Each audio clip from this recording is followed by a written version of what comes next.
Hi, hello, welcome. Welcome to Samayal, a gas kitchen in Tamil channel. இன்னைக்கு நாம குழந்தைகளுக்கும் பெரியவங்களுக்கும் லஞ்ச் பாக்ஸுக்கு கட்டி கொடுக்குற மாதிரி ஒரு சூப்பரான ரெசிபி தான் பார்க்க போகிறோம். இது எல்லாருக்குமே மோஸ்ட்லி தெரிஞ்சது தான். ஆனால் இதுலேயே எப்படி கொஞ்சம் வித்தியாசமாகவும் டேஸ்டியாகவும் எப்படி பண்ணுறது அப்படிங்கிறத நம்ம இன்றைக்கி பார்க்க போகிறோம். ஆமாங்க, இன்றைக்கி நம்ம பார்க்க போகிறது தக்காளி சாதம் எப்படி ரொம்ப சுவையாக செய்யலாம் அப்படிங்கிறது தான். இதுக்கு தேவையான பொருட்கள் நான் டிஸ்கிரிப்ஷன் பாக்ஸில் கொடுத்துருக்கேன். நீங்கள் ஓப்பன் செஞ்சு பார்த்துக்கலாம். அப்படி இல்லை அப்படின்னா என்னோடய வெப்சைட்லேயும் நீங்கள் போய் பார்த்துக்கலாம். இதே ரெசிபி நீங்கள் இங்கிலீஷில் பார்க்கணுன்னா என்னோடய அகிலாஸ் கிச்சன் சேனலில் போய் பார்க்கலாம்.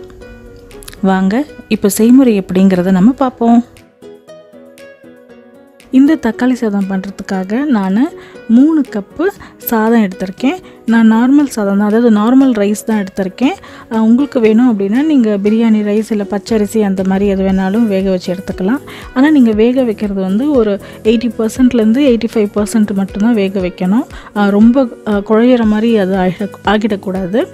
பிறகு அதை வந்து நீங்கள் ஒரு கொஞ்சமாக ஒரு 2 சிட்டிக்காய் உப்பு, அப்புறம் ஒரு அரை டீஸ்பூன் இல்லை 1 டீஸ்பூனுக்கு நெய்யும் இல்லது நல்லெண்ணெயும் ஊற்றி நல்லா இந்த மாதிரி கிளறி எடுத்து வச்சுக்கோங்க. இது வந்து நீங்கள் வேக வச்ச புது சாதம் தான் எடுக்கணும்னு அவசியம் கிடையாது.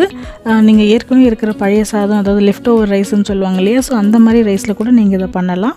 எது பண்ணாலும் நீங்கள் இந்த மாதிரி எண்ணெயும் கொஞ்சம் உப்பும் போட்டு ஃபஸ்ட்டு கிளறி விட்டுக்கிட்டீங்க அப்படின்னா உங்களுக்கு டொமேட்டோ ரைஸ் பண்ணும்போது நல்லா உதிரியாக வரும். இப்போ ஒரு கனமான பாத்திரத்தில் நான் வந்து 2 டீஸ்பூன் நல்லெண்ணெய் வந்து நான் சேர்த்துக்கிறேன். நல்லெண்ணெய் மட்டும் சேர்க்காம நான் 2 டீஸ்பூன் நெய்யையும் நான் இது கூட சேர்த்துக்கிறேன். நம்ம வந்து இது ஃபுல்லாக நல்லெண்ணெயிலே பண்ணலாம். பட் ஆனால் நெய் சேர்த்திங்க அப்படின்னா ஒரு நல்ல ஸ்மெல்லு, நல்ல வாசம் வரும் உங்களுக்கு இந்த டொமேட்டோ ரைஸ் பண்ணும்போது. அதனால தான் நான் வந்து நெய்யை சேர்த்துக்கிறேன்.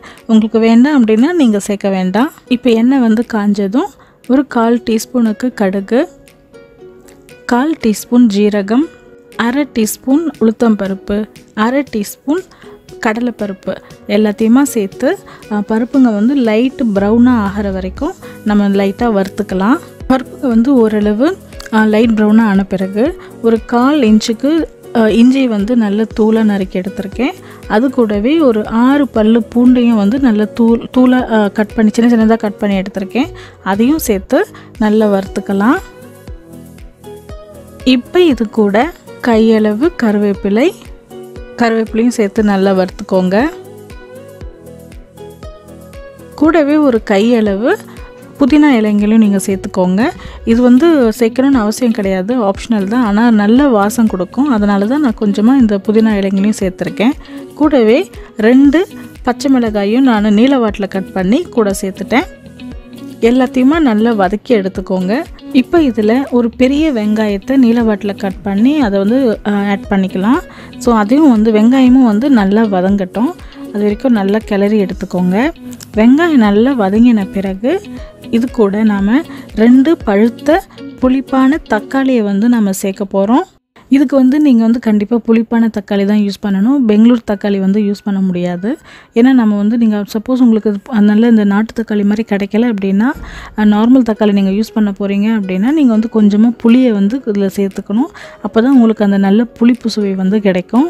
இப்போ இதில் ஒரு அரை டீஸ்பூனுக்கு பனங்கற்கண்டு சேர்த்துக்கிறேன். உங்கள்கிட்ட பனங்கற்கண்டு இல்லை அப்படின்னா 1/4 டீஸ்பூன் சர்க்கரை இல்லை கொஞ்சமாக நீங்கள் நாட்டு சர்க்கரை அந்த மாதிரி ஏதாவது சேர்த்துக்கலாம். இது வந்து சேர்க்கணுன்னு கட்டாயம் கிடையாது. ஆனால் இது வந்து ஒரு மைல்டு ஸ்வீட்னஸ் வந்து உங்கள் தக்காளி சாதத்துக்கு கொடுக்கும். சாப்பிட்றதுக்கு ரொம்பவே சுவையாக இருக்கும். அதனால தான் நான் இந்த மாதிரி சேர்த்துருக்கேன். தக்காளி எல்லாம் நல்லா வதங்கின பிறகு ஒரு 1/4 டீஸ்பூன் மஞ்சள் தூள், தேவைக்கான அளவு உப்பு, 1 டீஸ்பூன் மிளகாய் தூள், நீங்கள் உங்கள் காரத்துக்கு ஏற்ற மாதிரி இதை அட்ஜஸ்ட் பண்ணிக்கலாம். பிறகு ஒரு 1/4 டீஸ்பூன்லேருந்து ஒரு அரை டீஸ்பூனுக்கு கரம் மசாலா தூளும் நம்ம இதில் சேர்க்க போகிறோம். இது கரம் மசாலா தூள் வந்து சேர்க்கணும்னு அவசியம் கிடையாது. ஆனால் சேர்த்திங்க அப்படின்னா தக்காளி சாதம் மாதிரி இல்லை, கொஞ்சம் பிரியாணி சுவை மாதிரியும் இருந்து ரொம்பவே சூப்பராக இருக்கும். அதனால தான் இந்த மாதிரி சேர்த்துருக்கோம். இப்போ இது எல்லாமே சேர்த்து நல்லா வதங்கட்டும். நல்லா வதங்கின பிறகு நீங்கள் பார்த்தீங்கன்னா உங்களுக்கு தெரியும், சைட்லலாம் வந்து எண்ணெய் வந்து கொஞ்சம் அப்படியே வெளியே வர மாதிரி இருக்கும். இதுதான் வந்து கரெக்டான டைமு. நம்ம ரைஸை வந்து இது கூட சேர்த்து நல்லா கிளறணும். இப்போது உங்களுக்கு வந்து நீங்கள் இப்போ தான் முதல் தடவை பண்ணுறீங்க, உங்களுக்கு கரெக்டாக வந்து ரைஸ் வந்து இதில் அப்படியே ஆட் பண்ணால் கரெக்டாக மசாலாலாம் மிக்ஸ் ஆகுமான்றது தெரியல அப்படின்னா, நீங்கள் ரைஸில் வந்து நார்மலாக வச்சுக்கிட்டு மசாலா அந்த டொமேட்டோ மசாலா இருக்குது இல்லைங்களா, இதை மசாலாவை வந்து நீங்கள் சாதத்து கூட சேர்த்து நல்லா கிளறிக்கலாம். இப்போ நான் வந்து எனக்கு அளவு தெரியும் அப்படிங்கிறதுனால நான் கரெக்டாக போட்டு கரெக்டாக மிக்ஸ் பண்ணிக்கிட்டேன். அப்படியே கடாயில் போட்டு நான் மிக்ஸ் பண்ணிக்கிட்டேன். உங்களுக்கு ஏற்ற மாதிரி நீங்கள் பண்ணிக்கலாம். இப்போ பாருங்கள் எல்லாமும் நல்லா மிக்ஸ் ஆகிடுச்சு. இப்போ இது மேலே நம்ம கொத்தமல்லி தழையை கொஞ்சமாக தூவிட்டு இதை பரிமாற வேண்டியது தான் பாக்கி. அவ்வளோதாங்க, நம்முடைய ரொம்பவே சுவையான அருமையான வாசமான நம்மளுடைய தக்காளி சாதம் ரெடி ஆயிடுச்சு. இது கூட நீங்கள் தயிர் பச்சடியை சேர்த்து சாப்பிடலாம், இல்லை வடகம், இல்லை வத்தல் அந்த மாதிரி எதை வேணாலும் கூட சேர்த்து சாப்பிடலாம். நீங்கள் லஞ்ச் பாக்ஸுக்கு கட்டி கொடுத்தீங்க அப்படின்னா ரொம்பவே சூப்பராக இருக்கும், எல்லாருமே விரும்பி சாப்பிடுவாங்க. நீங்களும் இந்த ரெசிபியை செஞ்சு பாருங்கள். செஞ்சு பார்த்துட்டு எப்படி வந்ததுன்னு எனக்கு கமெண்ட் பண்ணுங்கள். இந்த வீடியோ உங்களுக்கு பிடிச்சிருந்ததுன்னா லைக் பண்ணுங்கள், ஷேர் பண்ணுங்கள் மற்றும் சப்ஸ்கிரைப் பண்ணுங்கள். அதே மாதிரி என்னுடைய வீடியோஸ் உங்களுக்கு நோட்டிஃபிகேஷன் வரணும் அப்படின்னா பெல் ஐக்கானை கிளிக் பண்ணிக்கோங்க.